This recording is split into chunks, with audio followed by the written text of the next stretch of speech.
All right, guys. I have a special guest here today with us, and this is Delia. She's a graduate of Walnut High School, fellow Mustang, just like you guys, and she took AP Euro, class of 2008. Um, yeah, so Delia, what did you get on the AP test? A five. You got a 5. That's good to hear. I'm sure all of you guys are interested in getting a 5 as well. So Delia has 3 important points. So take careful notes of how does she think you can get a 5. Go ahead. All right. So first piece of advice I would give is definitely get a practice book like Kaplan or Princeton Review or anything like that. Get 2 for the really hard workers and go over it. They have really good like multiple choice questions that you can go through. Second is start reviewing now. I think you guys think it's like really far away in like May, but it's gonna come really quickly. Like right after spring break, you're probably gonna have like a couple of weeks and you're gonna take it. So About 90 days left until the test. yeah, so take advantage of that. And third, I would say for the essay portion, for those of you that want 5s, definitely memorize and study key vocabulary words. Don't be vague on your essays with your supporting events, but definitely write down those key words because that's what the AP graders look for. All right, so you heard it yourself. You want a 5, follow some 5 advice, and yeah, thank you. Thanks. Yeah, I'm sure it helped them a lot, right? All right, so we'll have more guests as we go along. All right, sorry I screwed up the recording and the screens and stuff, but it's fine. We're talking about French Revolution now.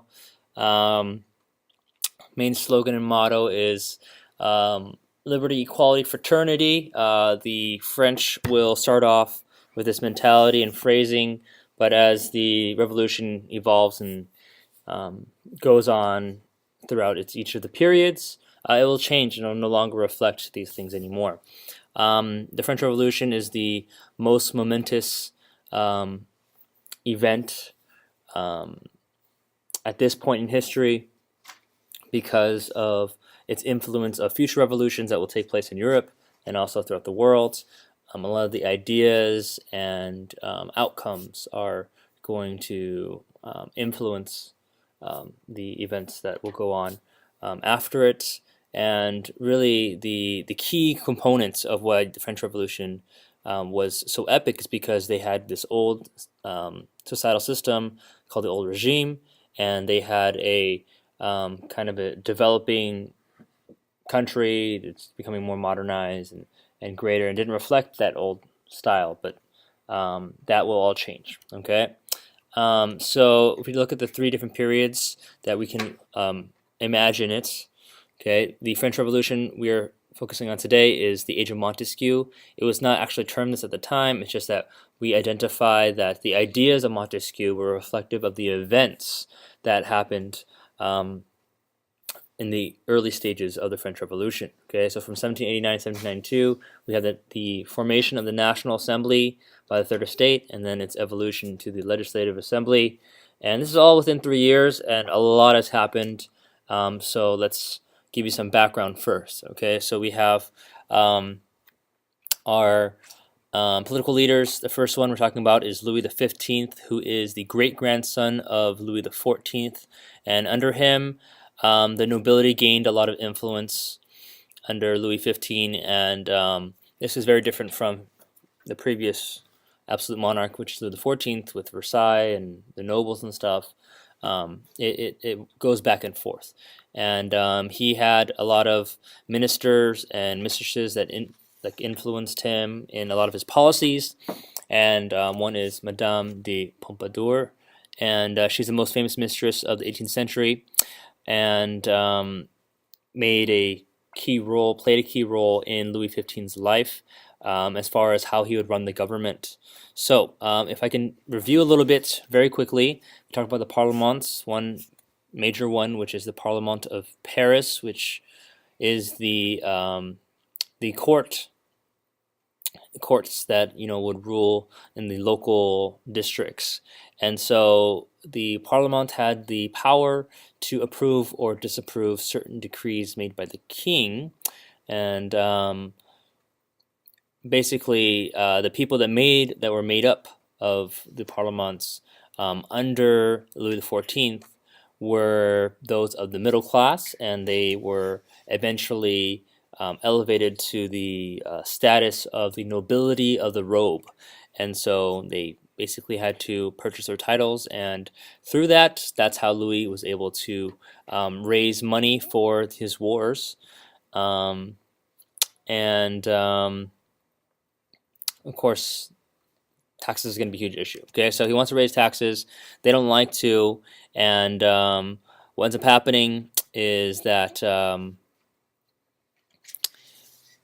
Louis XV, at this point, is going to hire René de Maupeou, who is the chancellor.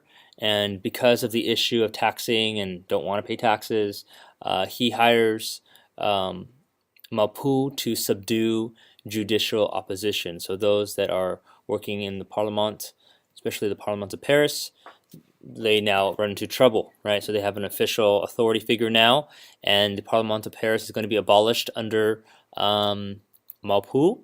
And let's see, what ends up happening is that these privileged groups are going to be taxed, and now you have a lot of the Enlightenment thinkers and those of the educated public are now critical of this whole, issue of the monarchy. The royal authority is instituting these taxes and taking over, whereas they wanted to work away from that, right? And so Louis XVI is going to come to power, and he's going to actually dismiss Maupeou, and the old Parlement of Paris is going to be reinstated. So it's a back and forth thing with Louis XV. I just had to throw it in there so you have some context that it wasn't just from Louis XIV to Louis XVI. And the French public, hoped for certain reforms that would be more like a representative government, but of course it was just this tug of war between the monarchy and the judicial representatives of the Parlement, which won't be settled, okay? And there's going to be that resentment towards the monarchy, which we'll get to. All right, so France. France in 1789, at the brink of the French Revolution, was in many ways the most advanced country of the 17th century at this point. And the population was almost 25 million, largest country in the world at the time. And also it was one of the wealthiest in total wealth. Okay, so as a whole country, yes, but because of its largest population, if we talk about per capita per person, no, it is not the richest. Not everyone is living wealthy, and the economy is very productive. The exports are very lucrative for the government, and so they are in competition with the Dutch and the British, and we went over that. We talked about the French culture and language. Why France? Why Enlightenment in France? It was just the standard, right? People were speaking it, people were learning it, they had tutors. A lot of the people were publishing things, and it was all in French. They use the language in court and all over Europe. It's just popular. And France is the center of and the Enlightenment. It's where it began. A lot of scientists came from France, and France also should be recognized that it has a very powerful military. Okay. All right, so setting the stage now. What does France look like? Well, you guys have read this, and I don't need to go into too much of a detail, but just the overview, you have the three estates called the Old Regime, in French the Ancien Regime, and you have the clergy in the First Estate, who is really just like 1% of the population, if not less, and they own 20% of the land. So you basically have people who own a lot of land, but very few individuals that represent this social class. And so you have these social classes, and the clergy contributes nothing to the total taxes that they need to pay. Okay, and they also take and have a lot of privileges that they can actually have a tax or tithe upon the total population. They get 10% of the second and third's income from the tithe. The thing is that though there's a lot of contention between the first, second, and third estate during the French Revolution, there has been kind of like challenges historically in thinking that like the church didn't really have that much of influence in the French Revolution as it has always been. It's kind of been exaggerated, throughout history.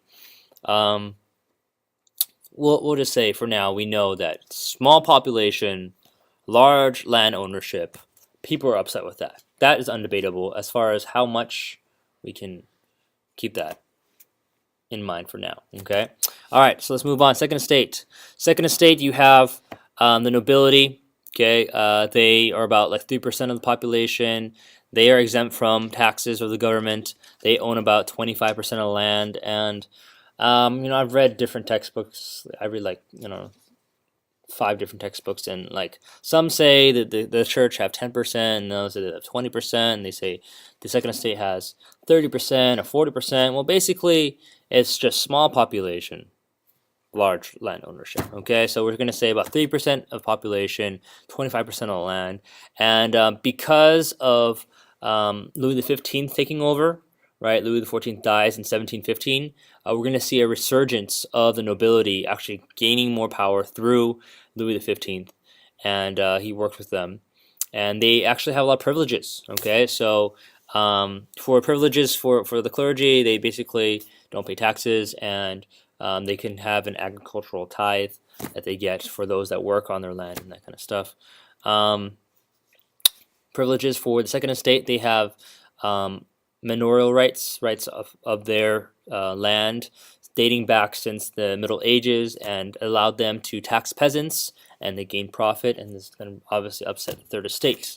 Okay, so if we jump into the third estate, we have the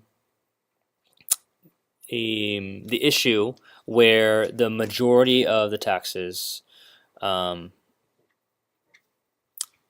all the taxes are paid by third estate, but the majority of their income goes to taxes, about 50% of their income. Okay, and it's the same thing as today. Today, no one likes to pay taxes. I understand why I pay tax, but at the same time, I wish I didn't pay so much. And so, who is a third estate exactly? Okay, so you have some rich merchants, right? Those that do trading. Some that are professionals of the upper middle class, and then you have the bourgeoisie, which is the middle class, and then you have the artisans that live in urban areas, and then you have the unskilled workers, basically manual laborers, and then you have the peasants. Okay, and the peasants are the ones that live in the countryside. Peasants don't live in they don't live in the towns. Okay, so the different taxes, you have the taille, right?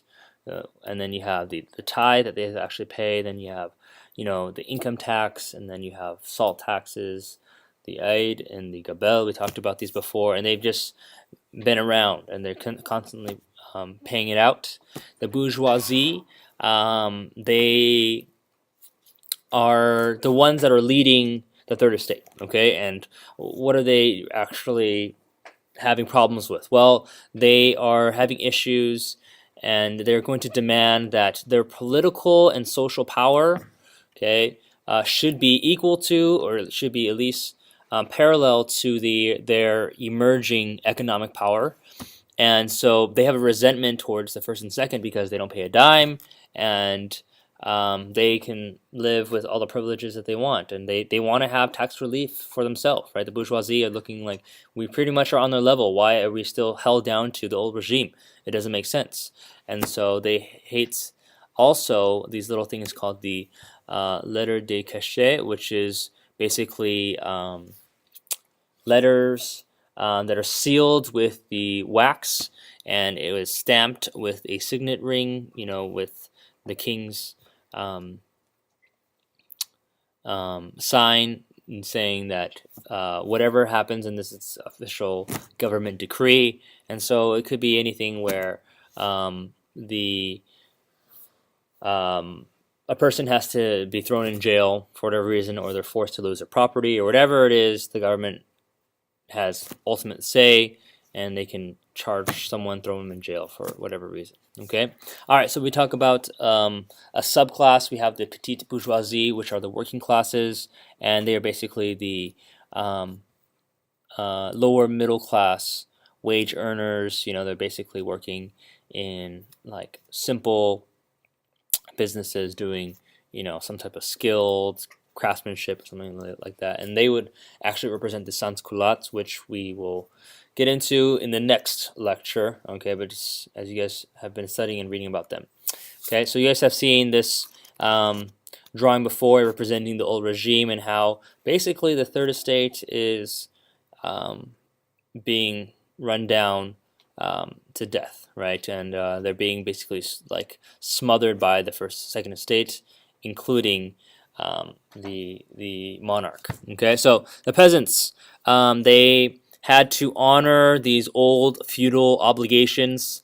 They owned roughly about 40% of the land in France. So that's a lot of land, right? But there's a lot of peasants. Okay, it's like I think like almost like 20 million peasants. So like if you divide that up, it's just a little bit of land for everyone. And so the second estate, like we talked about, they would tax the peasants, and that's what kind of really pissed them off. And they really couldn't do anything about it, and they had to pay out all these taxes and fees to them.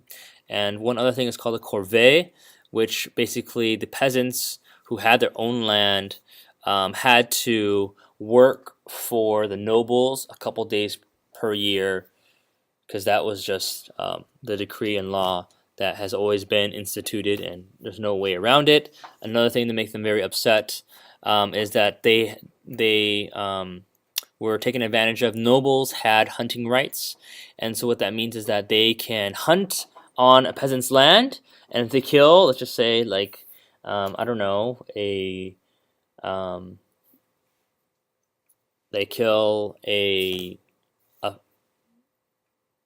goose. Okay, they kill a goose, and then they're like, oh, that's my spoils, that's my game, right? So I killed it, I get to keep it, and right, that's technically not theirs, but it is theirs.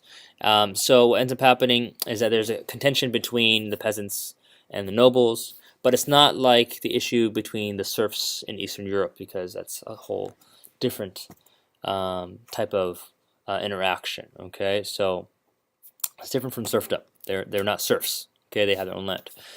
So causes of the French Revolution: we have long-term causes and we have immediate causes. Okay, long-term causes, we have one. It's that the French Revolution was influenced by the American Revolution. Recap from world history. You have the criticisms from the Enlightenment, where they are criticizing the French government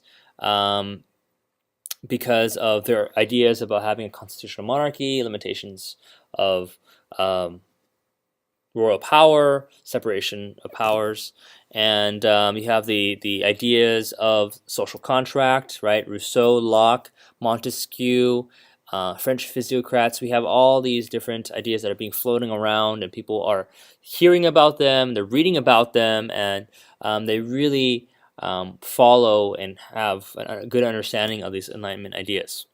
Okay, and then you also have the breakdown of the old regime, where it just doesn't make sense anymore. Okay, it was once instituted in the past, and now you have basically the wealth and development of French society, but it doesn't fit. Okay, it doesn't fit. And there are two views of the social class conflicts. Okay, so the traditional view was that the bourgeoisie would unite together, and based upon their economic status and their interests, they were very frustrated that they were still held down as part of this third estate, okay, and they felt like they should have the privileges of the second, and so they would lead the third estate and cause this whole revolution to happen. But in recent historical evidence, they've been realizing that the bourgeoisie actually wasn't the ones to develop this crazy hatred um, towards the nobles, and in some ways, it's really that they are more linked and have things in common, where they have things like wealth and marriages that are kind of intertwined, and they're all participating in Enlightenment culture together. And you even have the nobility accepting the wealthy members of the social class that become nobility of the robe. And so this is kind of the recent development, okay? But we're just going to stick with the main three things and stick with the traditional for now, okay? So the immediate causes, we have the financial issues, the financial crisis that's going on. You guys should kind of remember this. Basically, France is nearly bankrupt, right? And by this time, the budget that France has annually, right, the annual income and budget that France has, it's going mainly to pay off interest, right? So interest is accumulated, and the interest is based upon their debt. Where did the debt come from? It came from the wars. And so because they participated in the wars are expensive, they take out loans generate interest, and now they're in a huge hole, okay? So the issue is where the government can't declare bankruptcy because who they owe money to, they require them to pay off these loans, and France needs to find out a way how they can generate revenue. Well, the only way they do know how is through taxes, as we talked about. Okay, so the government was dependent upon the poorest classes in society for revenue, despite the third estate really sick of paying taxes. They had to pay all the tax, and they've been pretty much taxed to its limits. And we talked about also that though they are dependent upon gaining taxes from the third estate, which is a large portion of the population, right? We're talking about like pretty much 90% of the population is paying 100% of tax. Well, that makes sense, but really the quantity of money that you can actually get from this is not that much. If you can imagine how much you can actually tax the second and first estate, who actually have all this land, and land equals money, right? So by collecting taxes, we also talked about how it was very inefficient. It was very corrupt, right? You say, oh, well, I should collect $100 in tax, and I only report like what 50% of that. And so the government is not getting as much taxes as they're supposed to be because it's inefficient, and this is going to hurt revenues as well. Businessmen and merchants, they don't like mercantilism because they believe in laissez-faire. They believe in open and free markets. And mercantilism is government controlled, and it's very restrictive according to, let's say, a merchant, okay? And also what happening is financially the economy will have a period of inflation for about 50 years. From 1730 to 1780, there's going to be dramatic price increases. And so what we're seeing is that prices of consumer goods, bread, things that you just have to buy, food, clothes, and stuff. The prices are going to raise 65%, but wages, though it does go up, it's only going up 22%. And so this is kind of like the worst depression in the 18th century for France, and you're seeing grain shortages. You're seeing poor harvests, which is adding to it, right? So when you have poor harvests, there's not as much quantity, not as much supply available, which means that every loaf of bread that is created is actually more expensive than it should be because there's just a higher demand for less things. Okay, all right. So we talked about this. In this situation, they need money, right? They're looking at tax. First, second estate they don't want to pay taxes. Who would volunteer to pay taxes to save your country? They don't care. Okay, and so Louis XVI. He is going to summon the Assembly of Notables in 1787, and what is the purpose of this? He's looking to either A, approve the king's new tax program, or B, obtain consent to remove their tax privileges of basically not paying taxes. What do they feel about it? Well, of course, like one, they don't want to pay taxes, and two, they are going to say no. No, we don't want to approve of anything or lose our privileges at all. So, what ends up happening is July 5th, 1788. Louis is going to summon for the Estates General to meet. So you guys read about this a little bit. The king is going to ask each of the estates to figure out a reasonable solution to the financial crisis.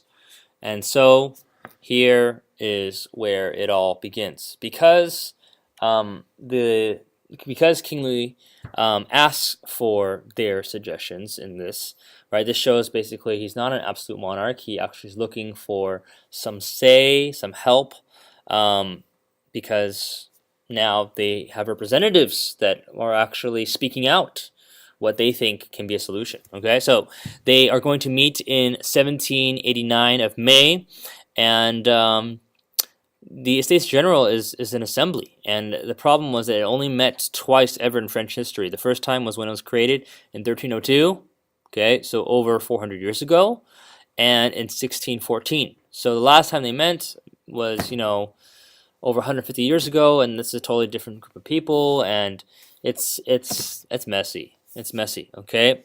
So, each estate must compile a list of suggestions. This is called the Cahier de Doléances, and present it to the king. So, they presented the king. What do they agree? They agree that France should have a constitutional monarchy. Okay, that's a step. 2, they agree that there should be individual liberties that must be guaranteed by law. 3, the abolition of internal trade barriers. So a lot of the government control of the economy should be changed as well. Okay, and so they came across these major agreements, but they had also divisions and disagreements, which basically how should they vote. And as you guys know, the third estate, the Estates General is divided up between first, second, and third, and basically they have representatives about 300 in first, 300 in second, and 600 in third.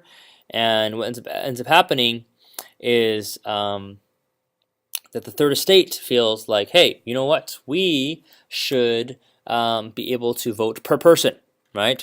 Per person. And the third estate, basically their representatives are pretty much all male. They are commoners, right? And they are about relatively young. They're 25 years, and they can vote. Well educated and of the middle class. Some are lawyers, some are government officials. Basically, in the third estate, as part of the States General, there are no peasants. There are no artisans, urban artisans. Okay, the Parlement of Paris says, you know what? We're going to rule according to tradition, which means that each estate gets one vote, right? And so that basically allows first and second to team up 2 against 1, and they want to keep kind of the things it's the way it is, right? They stay powerful, they still stay comfortable, and third estate just pays it all. Okay, and so you guys have read Abysses is What is the Third Estate, and this is where, as one of the most influential writers of the Third Estate, claimed that the Third Estate is everything. The Third Estate is the one that should have all power because they are France, and brought the ideas that Rousseau's social contract, right, popular sovereignty, is really the heart of what the Third Estate is needing, is that they represent the nation because they are the majority. And so what ends up happening is they meet, and yes, the Third Estate ends up not being able to vote per person. Okay, and so what do they do now? Well, they decide that we're going to form the National Assembly. So the National Assembly is formed in 1789 by the Third Estate, and the Third Estate now said we will not meet until we create a constitution. So this is called the tennis court oath, as you guys know. They basically are locked out of their meeting place, and so they meet in a tennis court. They don't play tennis like Alec. Okay. The Third Estate is now assuming that they have sovereign power on behalf of the nation. They are representing France now. They don't care. So Louis says, "I'm the king, right? I am the king. You listen to me. You don't just create your own National Assembly, right? You're not going to assemble. Get out of here." So what does he do? He brings an army of 18,000 troops to Versailles, and he's looking to basically stop them. Okay. Now the National Assembly is pretty much led by the bourgeoisie. They're dominated by the bourgeoisie, and the First and Second Estate kind of like side with the National Assembly, and they have some people that fall out and go with the Third Estate. And at this point, yeah, the Louis has to recognize. Okay, so Louis is recognizing the National Assembly, and there's no more States General. Okay, so you guys know a lot of these major events. You have the storming of the Bastille, 1789 in July 14th. Basically, you have this breaking out in Paris now. Okay, so this is the Bastille is the political prison where you have a lot of weapons and gunpowder and stuff, and they want to get these things. But why did this revolution, why did this revolt happen? It's because of the food shortages, because of the bread prices going up, because of unemployment. We're at 25% right now of all people are without a job. And so you have a bunch of these workers and citizens are basically getting together as an angry mob, and they storm the Bastille, and they're looking to take the weapons from there. That's where it is, and they kill the governor and the guards and all that kind of stuff.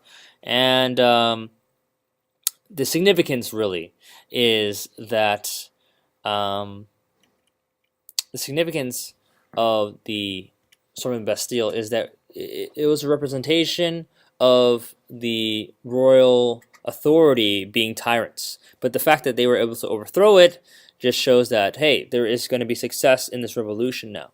Okay, the National Guard are basically those that claim to be fighting for France. They are basically commoners, and they wear tricolors. They wear the blue, white, red, which is France's flag and what they're known for, and that's going to carry on into the revolution. Okay, so because of the success in Paris that happened with the storming Bastille, this will trickle in and start bringing in the Great Fear of 1789, which basically was where rebellions started to act up throughout the French countryside, and violent outbreaks came out, and basically peasants are on the attack. They're attacking nobles and manor houses, and even some middle-class landowners were attacked.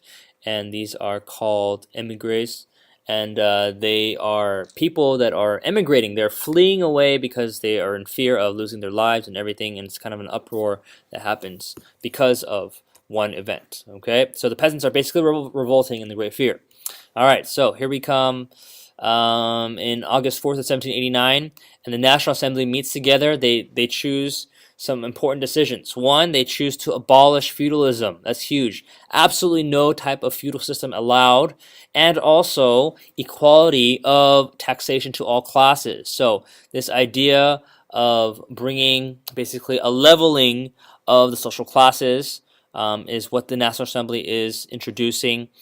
They want to basically stop any type of violence and uproar that's happening. They're going to revoke and renounce all the privileges that the First and Second Estate have. The peasants are now happier because it's showing a victory, right? Just showing at least a little bit of balancing out upon the social classes. Okay, so the corvée and a lot of the feudal obligations peasants had to have the hunting rights that we just talked about, fees and taxes. That's all that's going to be thrown out. Okay, so this hopefully is going to bring an end to the Great Fear. Okay. All right, important document. A lot of you guys got confused about thinking this is the Constitution. This is not the Constitution.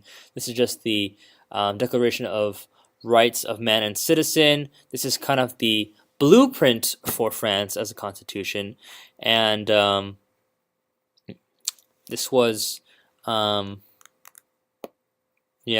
guaranteed due process of law. A citizen was innocent until proven guilty, and it had a lot of these really important values that were talked about. A lot of these Enlightenment philosophies: sovereignty of the people, right? Natural rights, freedom of speech. Okay, taxes are amongst all people, freedom of expression. Okay, so all of these types of ideas and philosophies, individual liberties, all compiled in here. And the main point is the last word in the document, or in the title of the document, and it's citizen.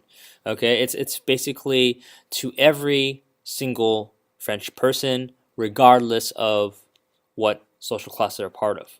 Okay, so this is going to bring unity for the National Assembly.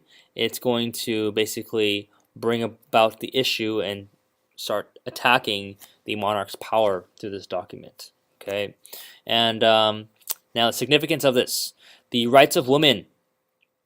Okay, notice it doesn't say much about women. Okay, so not all rights are given to women. Women will actually gain some rights. Okay, they have the right to divorce, they have the right to inherit property, and they have the right to get child support from their fathers of illegitimate children. But the thing is that they were not given complete rights, because what they did not get was that they could not vote, they could not hold office. Males still had an upper hand on them in property rights and education. And so gender equality is not happening in this document. Okay, there's still inequalities. But let's talk about a few people, and let's wrap this up. Okay, so you have our First Lady, 11A de Gouges, butchered her name, whatever. She wrote the Rights of Women in 1791. Okay, and so she follows the official Declaration of Rights of Man and Citizen in the 17 articles, boom, boom, boom, boom. But she actually just translated it to apply specifically to women in each case. And she says, the women have certain rights, okay, and she has the right to divorce under some conditions, all these different things, and even have the right to education and having a career too in public employment. Okay, eventually she would be executed by the guillotine, and we'll get to that. Okay, we talked about Mary Wollstonecraft a little bit. You guys did the reading on her. Basically, she's kind of like the parallel in England, right? It's the vindication of rights of women, and yes, she believes in the natural rights that women should have, and that they too are just as capable as men, just not given the opportunities, the privileges that men have.